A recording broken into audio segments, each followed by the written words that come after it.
Senhor, nós nos apropriamos da oração do pastor Rodrigo e fazemos dela, Senhor, o norte para os nossos ouvidos e o nosso coração. Que a tua palavra seja plena, Senhor, para nos aprumar e se achar alguma calosidade no nosso eu, na nossa alma, no nosso ser, que tu venha endireitar as nossas veredas, Senhor, e repará-las, porque só nos interessa parecer contigo. Em nome de Jesus, amém. Glória a Deus. Esse é um texto em que a gente pode dizer assim, que texto rico. É um texto que você pode pegar várias perspectivas e vários ângulos. Você pode pegar e falar a respeito da visão de Gease. Você pode falar a respeito da visão do esposo, da mulher sunamita, do próprio profeta Eliseu. Nós estamos caminhando numa série de mensagens, né, que fala sobre o quê? O que nós estamos chamando a atenção? É chegado um novo tempo. Esse tempo, ele não vai vir para mim, sou eu que vou na direção dele. Existem pessoas que vão viver 70, 80, 90, 100 anos e nunca vai chegar esse novo tempo. Porque esse novo tempo, ele só chega quando o reino de Deus é desvelado. E o reino de Deus, ele não está fora. Jesus certa vez disse, o reino de Deus está dentro de vós. É algo a ser conquistado, é algo a ser buscado, é algo a ser cultivado. Quem não cultiva viver o reino de Deus, vai viver em oscilações constantes. É natural que nós tenhamos embates na vida, é natural que momentos a gente está alto, está fraco, tem momentos que a gente está bem, tem momentos que a gente está mal, como essa mulher. Hoje eu quero dar enfoque a essa mulher. Uma mulher que nos ensina sobre um novo tempo. Uma mulher, vamos ver agora, uma mulher completamente conectada. Eita, viu? Eu sabia que ia acontecer isso. Por quê? Algumas coisas demonstram o quanto essa mulher era de carne e osso. O seu sentimento baqueou. Mas ela não deixou de viver algo. A perspectiva do reino. A pergunta que ela faz ao profeta, quando chega até ele e diz, eu disse para você não mentir para mim. Eu disse para você que eu não te pedi filho. Demonstra que essa mulher ela estava completamente fragilizada. Mas a ética e o caminho que ela trilhou desvela para nós a busca desse novo tempo através da característica, através dos passos e através das escolhas dessa mulher. Ela não era uma mulher comum, pastor, era uma mulher realmente conectada. Se você buscar ler em casa com calma e começar a refletir sobre os passos dessa mulher, você nota que era uma mulher diferenciada. O livro de Reis começa a tratar no versículo 8 que Eliseu passava por Sunem. E aquela mulher teve um olhar diferente. Quantas pessoas não viram Eliseu passar ali? Quantas coisas Eliseu não profetizou, pregou, anunciou em Sunem? Mas aquela mulher teve um olhar diferente. Ela viu que faltava algo para aquele homem. E ela vai na busca de providenciar isso. E eu quero profetizar já sobre sua vida nesse momento. E você pega aí e recebe em nome de Jesus. Toda vez que Deus te mostrar algo que falta na vida de alguém, é para que você haja como a mão de Deus agiria naquela vida. Aquela mulher vê que aquele homem está passando. É uma liderança, é um homem de Deus. E ela fala, poxa, talvez esse homem nem tenha comido. E convida para comer na casa dela, porque ela tem um olhar diferente para aquele homem. Tudo começa na casa dela, tudo começa na vida dela. A casa e a vida dela começa a ser transformada através de uma visão. Põe a mão nos seus olhos e diga, eu quero a visão do reino para mim. Eu não posso olhar mais como qualquer pessoa. Eu geralmente, nas primeiras aulas que eu estou dando de filosofia, eu pego um papel em branco e boto um ponto preto assim, pergunto, o que está aqui na minha mão? O pessoal fala, um ponto preto. Não, está na minha mão é o papel, mas o ponto chamou a atenção. É engraçado como o branco é abalado por uma simples pinta, pode ser amarela, azul, cor de abóbora, para a gente não ter problema aí, né? Como a gente foca, às vezes, no detalhe e perde o todo. Independente se você está passando agora do ponto, né? Se for um ponto final, você pode puxar uma linha para cima que ele vai virar exclamação. A gente precisa olhar o todo, porque se a gente encerrar a nossa visão no ponto, a gente vai paralisar. E essa história dessa mulher, ela não se encerra assim. Tudo começa a um olhar diferente, para um homem diferente. E a gente vê o coração dessa mulher como ele é diferente. Na tradução aqui, eu não sei como estava, na minha tradução, diz que ela mandou fazer uma obra com o passar do tempo, Marcelo, e obra de pedreiro, ou seja, não foi de qualquer maneira, ela pagou para alguém construir, ela teve zelo para fazer algo por alguém. A gente está olhando ali, pois está faltando um ventilador, ao invés de a gente conversar e falar, aí, compra o ventilador e bota ali. Sabe por quê, Flávia? Você é professor igual a mim. Quando a gente está no nosso trabalho e vê um erro, o que nós somos obrigados a fazer? Consertar.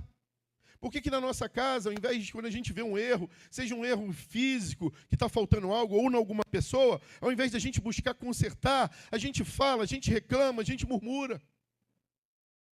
Você precisa entender isso se você quiser viver o reino. Você não é a obra do acaso. Quando o Espírito Santo revelou o espermatozoide do papai e o óvulo da mamãe, ele sonhava com você.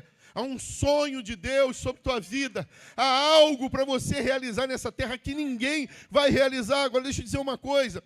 É uma questão de tempo.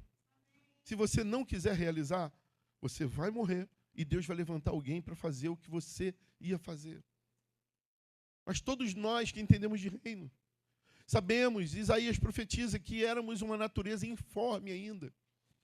E o Senhor já tinha planos para você, Marcelo, já tinha planos para você, Gisele, já tinha planos para você.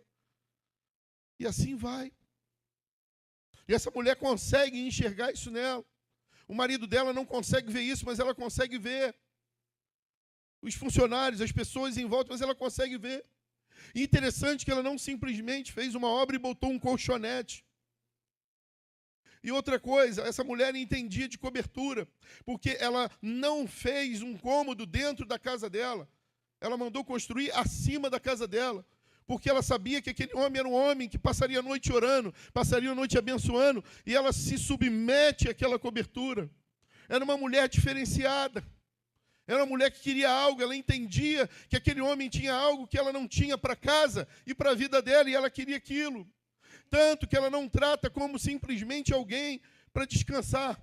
Ela trata com honra. Por que você está dizendo isso, pastor? Pela cultura da época. Era obrigado, até hoje, se você estiver na praça em Jerusalém, e se um judeu passar e te ver jogado lá, ele vai te levar para a sua casa. É uma cultura. Não deixar o forasteiro no relento, além. Não pode. É proibido. Você não vê mendigo em Israel, na parte governada por Israel. Está dizendo isso por quê? Só para você ter uma ideia, a cidade de Jerusalém é partida em 4. Um lado é armênio, um lado é cristão, um lado é judaico e o outro lado é islâmico. Jerusalém é partida em 4 fatias. Então, você vai no lado de Jerusalém e vai nos outros lados, né, pai? É totalmente diferente. Porque é uma cultura milenar, cuidar do forasteiro. Mas cuidar significa dar pousio, comida e tchau. Essa mulher não fez isso. Ela separou um cômodo da casa acima da casa dela. Né? E quem já morou embaixo de alguém aqui, de apartamento, sobretudo de vizinho barulhento, ela se submete a essa possibilidade de ser incomodada para dar honra àquele homem. E como eu disse, ela não joga simplesmente um colchonete. Um quarto, ainda que seja pequeno, no terraço da casa, como está aqui no versículo 10. Ela coloca uma cama, diga descanso, diga repouso. Ela proveu repouso para aquele homem. Ela colocou uma mesa, diga mesa, local de prover. Tanto para o trabalho como para o alimento, a mesa é o lugar de execução. E não era simplesmente uma mesa para ele botar as coisas dele, porque ela mandou fazer uma cadeira para conforto dele, os alimentos para que ele fosse trabalhar. E uma lamparina, ou seja, para que ele tivesse liberdade, até na noite, de viver e fazer daquele lugar a casa dele. E assim, ele disse para ela e deu a chave. A hora que você quiser, você pode vir e ficar aí.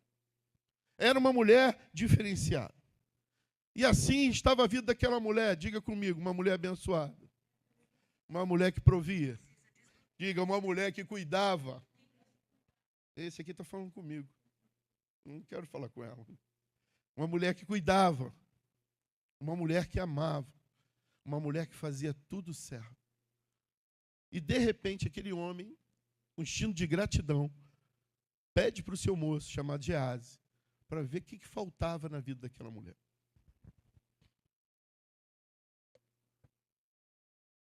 Uma vez que ela disse que não precisava de nada. Eu fiz isso só para te abençoar, eu não quero nada em troca. E o que faltava era um filho para aquela mulher. E ela toma um susto quando ele libera aquela palavra. E depois de um certo tempo, aquela mulher que fez tudo certo, que honrou e fez tudo direito, a morte chegou na casa dela. Inevitavelmente, todos nós passaremos na vida por tristeza, por lutas, por decepções.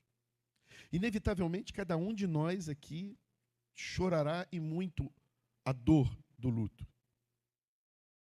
É inevitável viver no mundo sem ter aflições, disse o nosso mestre, até porque ele também as teve.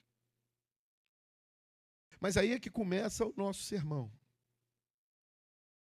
Os passos daquela mulher fizeram diferença para um novo tempo que anunciou dentro dela. Aquela mulher podia ter feito o ofício fúnebre daquele menino, enterrado ele, se amargurado, esperado Eliseu voltar, mandado bater e matar ele. Para que é que você fez isso? Eu disse que eu não queria filho. Eu pedi para não mentir. Aquela mulher tinha tudo para, ao invés, sermão passado, né, de ser um referencial, buscar ser uma vítima. Mas, em vez de vítima, ela começou a trabalhar dentro do coração dela algo que nós temos que trabalhar todo dia. A última palavra na nossa vida vem de Deus. Ela não vem das circunstâncias, ela não vem da economia, ela não vem nem do pastor. A última palavra da nossa vida, ela vem de Deus. Quando todos falharem, ainda existe uma palavra. E essa é a palavra que não mente. Céus e terra passarão, mas essa palavra, ela não passará. E aí essa mulher chega num dilema, e ela faz algo que começa a dar tudo certo na vida dela. Ela tem um problema com alguém, mas ela não abre a boca para falar com ninguém. Ela tem problema com alguém, mas ela não abre a boca para falar sobre isso com ninguém. O esposo dela vem até ela, o filho está morto em casa. E ela diz para o marido, tudo vai bem. O marido fala, hoje não é Shabat, hoje não é festa da lua, nós não temos hoje que parar para adorar, a gente tem que trabalhar. Shabat, a gente para, chama o homem de Deus, acende a vela, toma-se o vinho, a gente dança, canta, mas hoje não é dia disso. E ela fala, tudo vai bem, com o filho morto. Eliseu vê chegando de longe e manda Geazi na frente, vai lá ver o que ela quer, ver se está tudo bem. Está tudo bem em casa, está faltando alguma coisa, e aí, deu para comprar azeite, o café tem lá, né? Está tudo muito caro. E ela fala, está tudo bem. E quando Eliseu pega o seu bordão, seu cajado, sua autoridade, e diz para o seu servo, vai lá, leva e coloca em cima do menino. Ela estava tão focada no reino, e que Deus tinha algo através daquele homem para a vida dela, que liberou uma palavra e a palavra falhou, mas ela manteve até o final. É um homem de Deus. É um homem de Deus. Que ela foi a ele. Geazi foi, jogou o bordão, voltou e disse, olha, não aconteceu nada. E aí quando Eliseu diz que vai mandar o moço, ela olha para ele e diz assim, não adianta. Traduzindo para o português nosso, não adianta. Tão certo como Deus vive, eu não volto sem você. A palavra veio através de ti e a solução vai vir de Deus através de você também. Essa figura, e até aí que nós vimos, Dudu, é uma tipologia. A Bíblia toda fala de Jesus Cristo. Todos os traços, todos os personagens, todas as figuras, se você estudar a hermenêutica, ela vai mostrar que você tem como conectar ao próprio Jesus. E aqui não é diferente.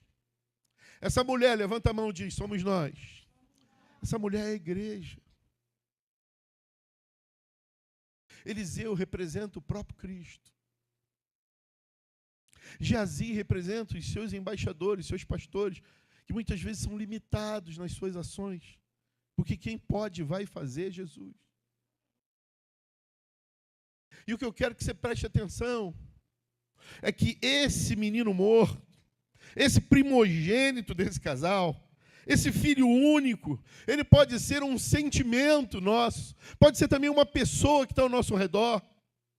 Eu não sei o que o Espírito Santo vai colocar dentro do teu coração, mas se é chegado o novo tempo, esse menino pode ser um sentimento seu que já morreu. Pode ser alguém que você considera, para mim, a Janaína já morreu, já matou e sepultou ela dentro de você. Mas nessa noite, Deus me trouxe aqui para dizer para você que existe um Deus representado na figura de Eliseu, que ele pode fazer tudo novo na sua vida, e ainda que tenha entrado num ciclo de morte, o Deus de Eliseu, de Abraão, de Isaque, de Israel, é o Deus que faz nova todas as coisas. Eu posso ouvir um glória a Deus?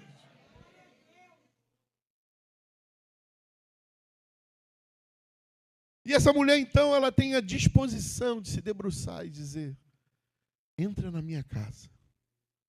Eu já perdi, já não sei o que fazer. Jesus, eu estou vivendo algo, Eliseu na figura de Jesus, tá? A mulher somos nós, a igreja. Está acontecendo algo na minha vida que eu não sei mais o que fazer. Então eu quero passar para você que está anotando aí, alguns princípios para a gente ressuscitar sonhos, pessoas, situações da nossa vida que já se foram. Quando ela chama Eliseu, que ele vai ali representando o próprio Deus, Eliseu tem uma postura diferente. A partir do versículo 32 diz que quando o profeta chegou à casa, eis que o menino já estava morto sobre a cama. Então ele entrou, fechou a porta e orou ao Senhor. Pastor, o que você está querendo dizer? Que quando há algo morto na nossa casa, as coisas só vão reviver na busca da intimidade com Deus. Não adianta você ficar falando para A, B ou C que está ruim, que está sentindo mal, que está triste, que está faltando. Quem vai resolver o teu problema diante do impossível, da morte, do que não tem jeito, só existe um, é Jesus. E muitas vezes a gente compartilha com todo mundo, mas como disse Billy Graham, não dobra o joelho para orar, para que eles comecem a cair sementes de milagre. Irmãos, o que tem acontecido na igreja é que todo mundo quer o fruto. Não estou falando da nossa igreja ou de qualquer uma denominação. Estou falando de hoje, do que se busca. Todo mundo quer o fruto. Através de um pó de pirlim-pim-pim, seja através de um coach, seja através de algo inesperado. Quando vida com Deus é cada dia uma luta, cada dia uma batalha, só recebe agora quem crê. E cada batalha é uma vitória. E é assim que a gente vai crescendo. Havia uma criança, eu e a pastora fomos visitar uma criança uma vez. Não sei quantos meses a criança tinha. Nós entramos, a televisão estava sussurrando. Era verão. O garoto estava de casaco, de calça, de bota, de luva. O garoto olhava para mim suando e falava assim, me tira daqui. Eu comecei a passar mal de tanto calor dentro daquela casa. A pastora tentou falar, uma mãe de primeira viagem, não deu certo. Depois de um ano, perdeu-se a conta de quantas vezes aquele menino ficou gripado. Sabe por quê? Porque nós precisamos de anticorpos. Sacode 10 aí, fala o que você está passando é para te fortalecer, o que está te passando é para gerar anticorpos, você vai ficar mais forte, mas sacode mesmo. Fala, para com esse negócio de desistir, para de ir para qualquer lugar, para de procurar qualquer pessoa, para com esse negócio de Instagram, de amigo, de amiga. Se você existe só um amigo fiel, aquele que vai entrar na tua casa, fechar a porta, e ainda que o menino esteja morto, ele vai trancar e ele vai falar é com o Senhor. E ele tem uma atitude inesperada. Ele deita sobre o menino.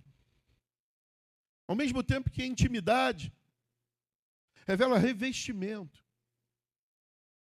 E ele deita sobre o menino. E quando ele deita sobre o menino ali, revestindo aquele menino, que significa o morto, ele traz algo inusitado. Eu, quando era pequeno, tomei uma bronca do meu pai séria. A gente morava num bairro lá em Campo Grande, 2 ruas, né, pai? 2 ruas. 3 ruas do cemitério de Campo Grande. Eu estou vendo os meninos pegar enxada, pegar balde e voltar com dinheiro, tomar sacolé. Eu falei, o que esses caras estão fazendo? Finados, eles pintavam cova, lavavam copa, capinavam. E aí eu falei, vou entrar nessa também. A pastora ganhou muito bombom com dinheiro comprado do cemitério. E meu pai falou, tu fura o pé num prego de um caixão lá, lembra, pai? Depois que ele descobriu, né, Fábio? Mas eu já tinha comprado muito bombom para a pastora. Mas eu lembro de uma vez, quando estavam indo fazer um sepultamento e o fundo do caixão abriu. Eu tomei um susto que eu não tinha me deparado. Você imagina alguém entrar dentro de um quarto com um menino morto, trancar a porta, se deitar sobre o menino. Olho no olho, mão na mão, boca na boca. A atitude física parece surpreendente, mas não revela o nosso Cristo. Tem horas que a gente não quer ver nada. Tem horas que a gente não quer escutar nada. Tem horas que a gente não quer falar nada. Tem hora que a gente encontra pessoas assim. E o que Eliseu fez de atitude revela aquilo que o nosso Cristo busca fazer por nós e que nós temos que buscar fazer pelas pessoas. Há certo momento que você vai encontrar pessoas que não têm saída porque não conseguem enxergar com os olhos da fé. E aí, seja seu filho, sua filha, seu sobrinho, seu primo, seu amigo, seu irmão, colega de trabalho, seja quem for, seja na rua, uma pessoa que está passando, ou um lugar que você vai comprar alguma coisa. Existem momentos que a gente tem que fazer como a sunamita e ter um olhar diferente, perceber nas pessoas que elas precisam de algo. E o que as pessoas estão precisando hoje é de Jesus. Eu gosto muito de citar Lázaro. A família de Lázaro, as suas irmãs, eu não sei ali se alguém morreu primeiro, mas foi uma família que sofreu 2 vezes, né? E Lázaro morreu, elas choraram. Jesus ressuscitou. E depois, eles tiveram 2 velórios. Jesus pode te ressuscitar e um dia você vai ter que morrer de novo. Não sei que ele volte e nos leve. Ele pode nos curar, mas mais cedo ou mais tarde alguma outra doença. A maior, a maravilhosa coisa que Deus poderia trazer para nós, diga bem alto, graça. Graça. Bem alto, diga de boca cheia assim, graça. Graça. Ele morreu por nós sem a gente pedir nada. Nos ofereceu a salvação sem a gente pagar nada. Ele nos ama incondicionalmente. Os nossos pecados fazem separação. Fazem. Mas isso não quer dizer que ele deixou de nos amar. Nenhum pai manda o filho para o castigo feliz, satisfeito. Eu estou falando pai e mãe de verdade. Não estou falando de bicho. Pai e mãe de verdade. Cada palmada que eu dava nos meus filhos, eu chorava com a minha esposa. Ela estava lembrando disso para alguém essa semana. Nenhum pai corrige seu filho, zelando e às vezes tirando dele alguma coisa, feliz. Deus é amor acima de todas as coisas, amém? Mas ele também é justiça. O amor dele não anula a justiça. as iniquidades e os pecados nos separarão dele. E muita gente vai deixar de eternamente viver com ele, porque ainda não entendeu isso. Então, nós precisamos passar uma visão clara de quem é Deus. A graça não anula a justiça. A graça não é supergraça. A graça não anula a minha escolha, o meu livre-arbítrio de estar com ele eternamente ou já começar a viver no inferno na terra. Porque viver na terra sem Jesus, para mim, já é viver um inferno. Viver sem Jesus é viver sem esperança. Eliseu aponta e deita em cima do morto. E quantas vezes a gente encontra pessoas que para nós já estão mortas, porque a gente desistiu, porque não queremos mais. Mas é ali que Deus quer fazer algo diferente e revelar o seu milagre. Esse mesmo Eliseu era homem comum, com gênios e com falhas. Esse Eliseu foi aquele que tinha um grupo de jovens debochando dele porque ele era calvo, tipo o Dilson e o Marcelo, assim. E aí os jovens juvenis estavam ali e falaram carequinha, carequinha, carequinha, e ele liberou uma palavra, sarcós. O que aconteceu? Qual é o coletivo de urso, gente? Não posso falar banda, que não é. Banda é passarinho. Um monte de urso saiu e despedaçou, matou. Homem sujeito às dores. Homens falhos. Levanta a mão. Igual a você. Mas Deus quer te usar para que o morto ressuscite através da visão que Deus tem para a tua vida. Sabia que há coisas, há particularidades no Eduardo que eu não tenho. E Deus precisa dele para salvar um tipo de pessoas que eu não vou ter habilidade para isso. Sabia que há particularidades na dona Leila, que Deus fez a senhora assim, que a senhora vai acessar tipos de pessoas que eu não vou acessar. E existem pastores, pregadores, que vivem no templo e não conseguem nem acessar a sua família, não conseguem passar nem a visão de Deus para a sua família. Eu conheço e trato de filhos de pastores que não querem mais igreja. A pastora aconselha as pastoras, mulheres, de pastores que não querem mais saber de igreja. Porque o corpo já está morto dentro de casa. Os sonhos primeiros lá atrás já morreram. Lembra quando você se converteu? Lembra quando você encontrou com Jesus? Quem lembra aqui? Lembra? Fecha teus olhos, lembra desse dia, lembra? Quem estava pregando? Você lembra do louvor? Que ano que foi? E como é que foi assim? Começaram a fazer aquele apelo e o teu coração não cabia dentro do peito. E começou uma inquietação. E de repente a vergonha foi rompida. Ou não, foi numa sala. Ou não, foi dentro do carro dirigindo. Ou não. Como eu conheço um irmão que estava fazendo um telhado.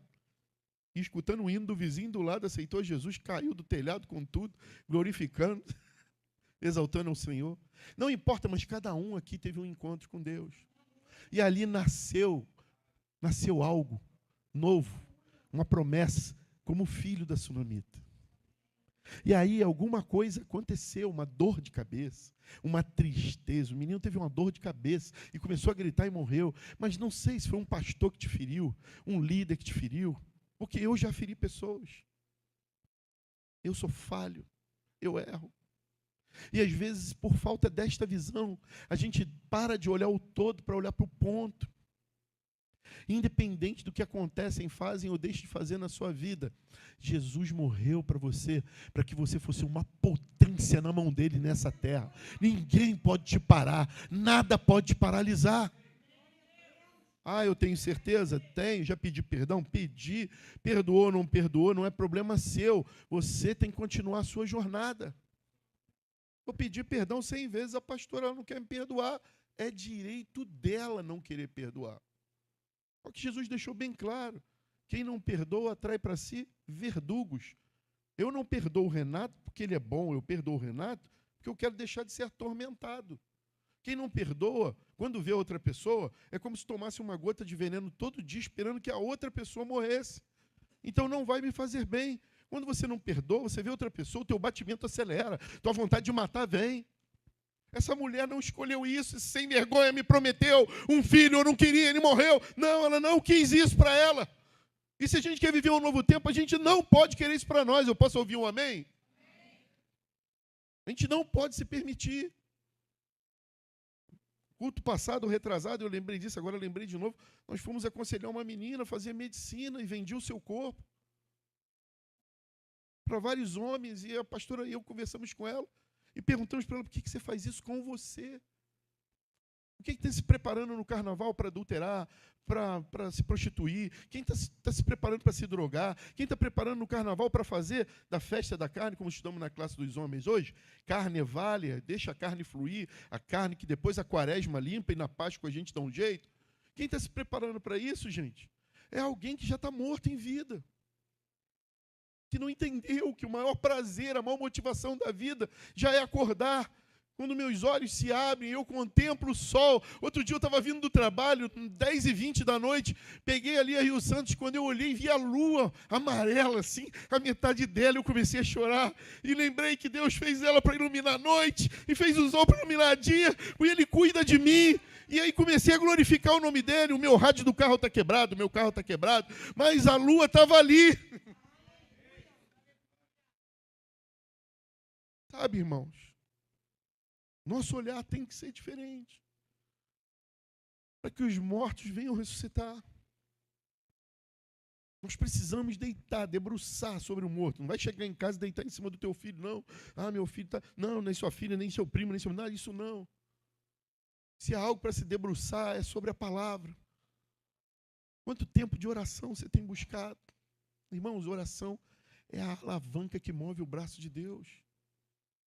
Você precisa entender isso. Você precisa entender que a prioridade vai gerar adoração. Aquilo que você dá prioridade vai gerar adoração e vai fortalecer algo na sua vida. E não existem 3 tipos de adoração. Ou você adora a Deus ou não adora. E aí fica esse desgraçado trazendo visão torta, querendo dizer o que você não é, trazendo gente para te atacar, trazendo mentira nos teus ouvidos. E para com esse negócio de ficar achando. Porque o outro não falou, estou achando que não gosta de mim. Porque o outro não veio, estou achando que não me quer. Porque o outro, para com isso. Isso é demônio falando no teu ouvido. Para de pensar algo sobre as pessoas. Se permita a pensar das pessoas o melhor. Eu falei com o pastor Rodrigo essa semana, nós choramos no telefone, eu e ele orando, e nos admoestando, né, Rodrigo? Filipenses 4:8, filho, não foi? Filipenses 4:8? É isso? Pode colocar aí, filha. Essa é a nossa visão, ó. A nossa visão é essa daí, ó. Foi quando, filho? Foi terça, né? Que a gente se ligou e cheguei na impaciência, saí de Campo Grande, cheguei no trabalho e a gente falando. Olha lá. Finalmente, irmãos, vamos ler junto? Tudo que é verdadeiro, tudo que é respeitável, tudo que é justo, tudo que é puro, tudo que é amável, tudo que é de boa fama, se há alguma virtude e algum louvor existe, seja isso que ocupe vosso pensamento. Sabe por que tem muita gente ansiosa? Porque está ocupando a cabeça com maldade que de repente nem existe. Eu estou achando que a Natália está pensando algo de mim e falando ali com o filho dela sobre mim. E aí vou criando uma história dentro de mim. E daqui a pouco a minha alma está toda contaminada e que o Espírito Santo não acha a brecha para entrar. E a gente vai passando uma visão de mágoa, transfere isso para os filhos, transfere isso para os netos. E o diabo vai editando essa mágoa de geração em geração. E aí nasce pessoas com autoestima baixa. E aí transforma-se pessoas de autoestima baixa. Aí a depressão assola, a amargura assola. Deus te criou para ser diferenciado. Os teus olhos não são os olhos de homens comuns.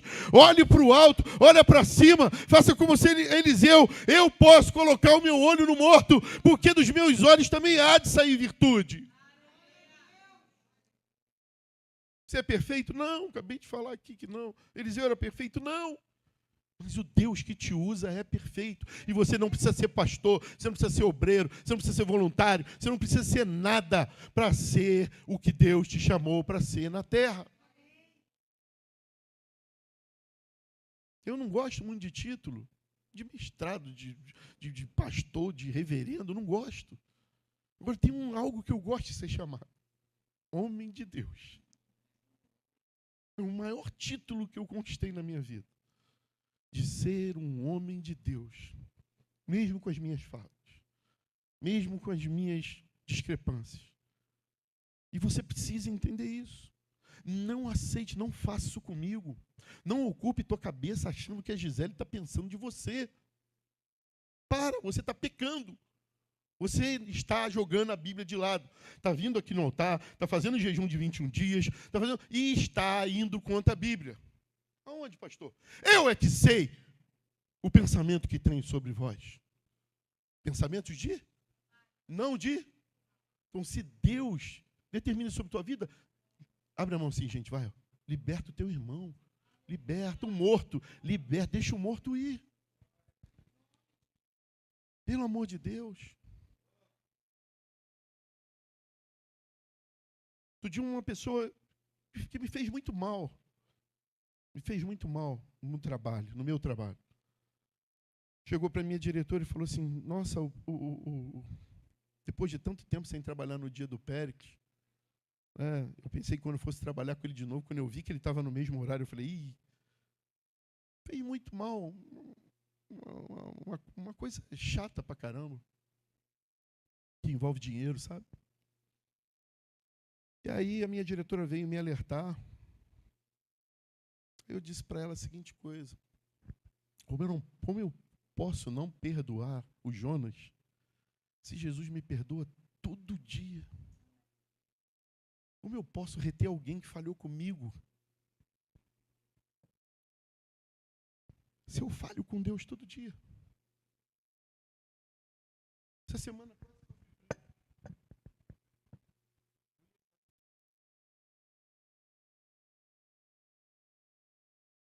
a sunamita quis fazer tudo de bom para Eliseu e no final a morte veio para ela.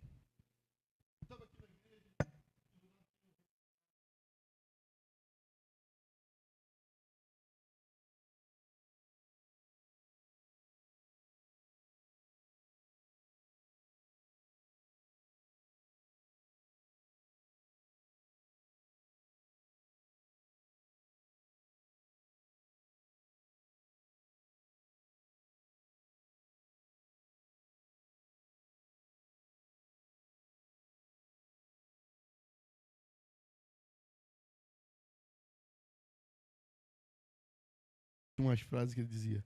Defunto que quando encontra quem carrega. Mas você dizer, pastor, o que está acontecendo isso? Irmãos, eu estou feliz porque eu estou incomodando. Você quer incomodar?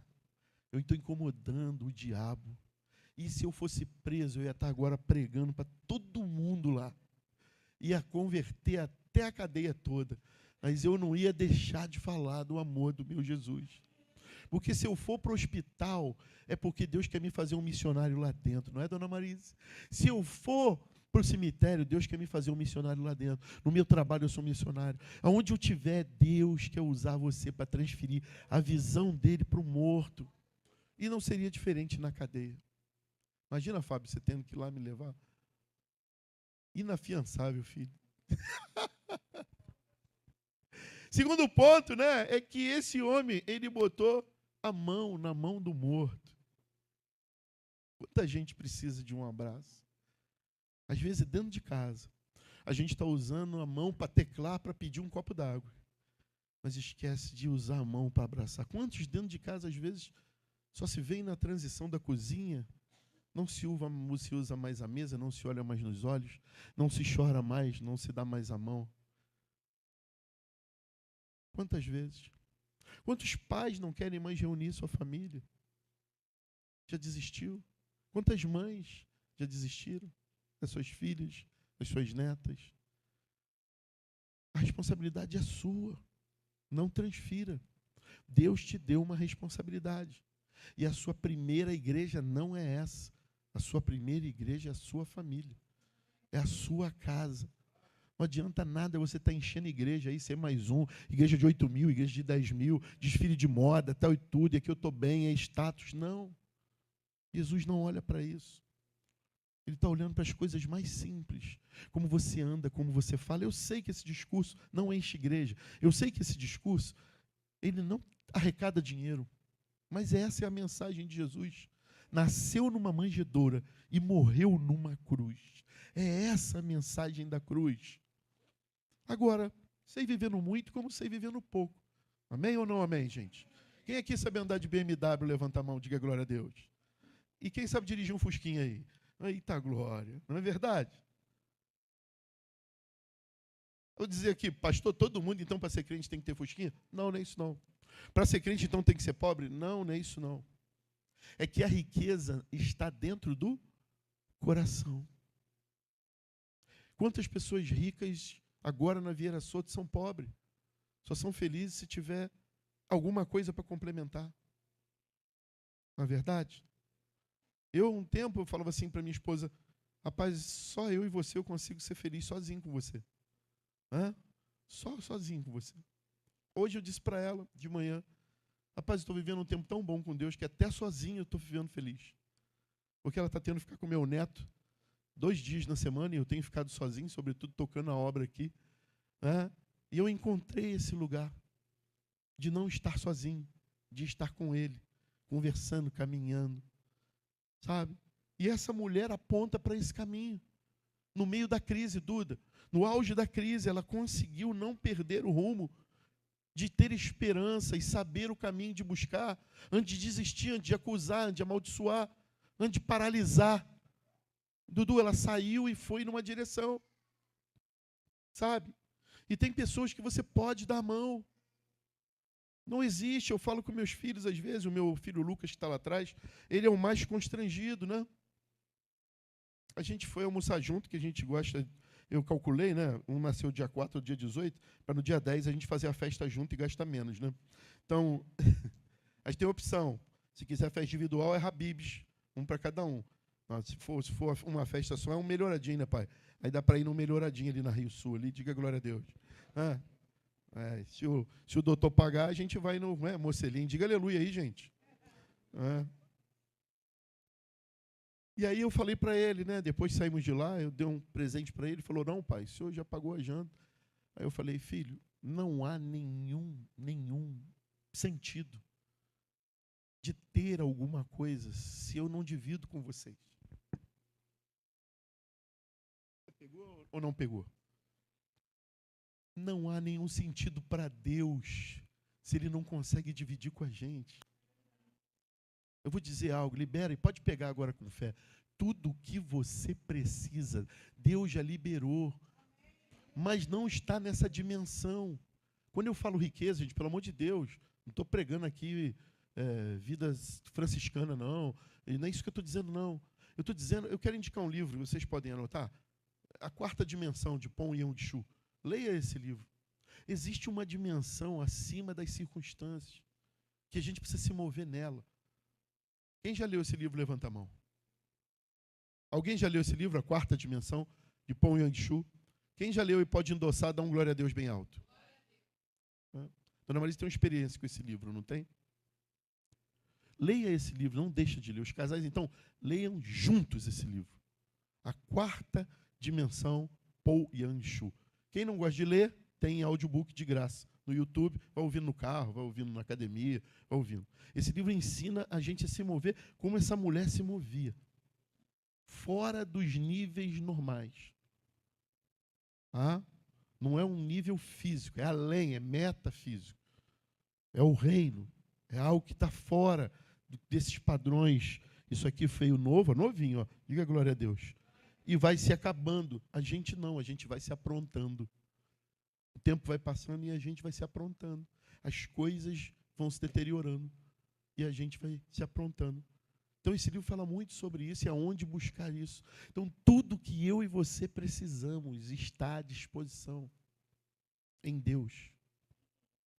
Amém? E tem como pegar, tem como alcançar, tem como tocar. E ainda que nada aconteça, a gente consegue viver e passar, como essa mulher viveu. E por último, esse homem botou a boca na boca do morto. Diga misericórdia. Põe a mão na sua boca. que a palavra reta da verdade, a palavra que desfaz juntas e medulas, constrói e reconstrói, seja sobre os teus lábios. Que nenhuma outra palavra saia da tua boca, a não ser palavra que edifica, que cresça, que transforme, que traga esperança, que traga amor, que desfaça o ódio, a mentira, a inveja. Que a sua boca seja um manancial de palavras vivas do trono de Deus. Aquilo que a gente fala é aquilo que se transforma. Aquilo que você fala do seu filho que está morto, da sua filha que está morta, do seu casamento que pode ter áreas mortas, da sua família, do seu trabalho, do seu emprego, do seu carro velho, é aquilo que você vai viver. Porque palavra é decreto. E aquilo que você fala se transforma em louvor. Aquilo que você fala se transforma em louvor. Deus habita, Deus é espírito, e importa que o adoremos em? Satanás também é espírito. E ele se nutre de um louvor, chamado reclamação, murmuração, mentira, ódio, inveja, palavrão. O que sai da sua boca, que não edifica Deus, edifica o diabo. É verdade. Ele ganha força. É por isso que ele quer roubar os olhos, os ouvidos e a boca dos nossos filhos, editando, das crianças em geral, editando novos níveis de adoração. E quando ele coloca a boca ali na boca do morto, é que nunca mais aquele menino ia contar a mesma história, Michele. Estou olhando para você, o Dilson e o Lucas no meio. Quando aquele garoto voltou à vida, aqui não diz, né? Aí você imagina a Lene, depois que você passou do Inca, nunca mais a Lene contou a mesma história sobre ela. Depois que a dona Marise passou lá e ficou internada, não entendendo por que o filho dela ficou lá, e a quarta dimensão, nunca mais a senhora vai contar outra história. A nossa boca precisa mudar, porque a nossa língua ela é consagrada. Agora é interessante que ele, quando sai de cima do morto, ele só aqueceu o menino. E ele anda de um lado para o outro.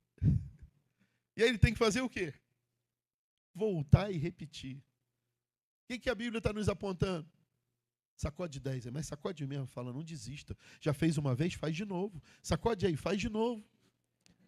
Aí disse que o garoto, ó, tchim, tchim, tchim, tchim, tchim, tchim, tchim, 7 vezes. Fala comigo. Ruá. A segunda vez que ele deitou, ele não precisou fazer nada, o garoto espirrou. Porque 7 vezes na Bíblia é a perfeição. E ele fez ali, ele pode até ter aquecido, mas toda a honra e toda a glória vai ser e sempre tem que ser de Deus. Quando o menino espirra 7 vezes, a medicina diz que o espirro é um ato involuntário, um arco reflexo do nosso sistema imunológico que coloca para fora qualquer coisa que possa estar nas vias aéreas, viu como eu decorei bem? Vias aéreas trazendo qualquer tipo de irritação.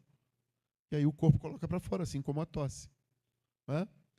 Então, tudo que estava ocorrendo no morto de ruindade, quando o ruar de Deus entrou, o pneuma de Deus entrou, ele teve que colocar para fora. E eu quero profetizar isso sobre a tua vida. Eu quero encerrar esse culto orando com você. Eu quero terminar esse culto te oferecendo algo que não é religiosidade, mas aponta para a caminhada e aponta para a restauração. Quero te oferecer altar. Queria que você parasse, fechasse os teus olhos e abaixasse a sua cabeça. Eu não sei como é a sua vida e o que você está passando. Se essa palavra do morto são coisas dentro da sua vida, talvez você tenha desistido até de coisas de você. Quer saber de uma coisa? Eu não vou terminar esse estudo, não. Quer saber de uma coisa? Eu pensei em jovens aí fazer esse vestibular para essa área aí, mas não é para mim, não. Talvez você tenha desistido de você mesmo em alguma área da tua vida. E hoje o Espírito Santo trouxe essa palavra para dizer que eu quero representar Eliseu na tua vida.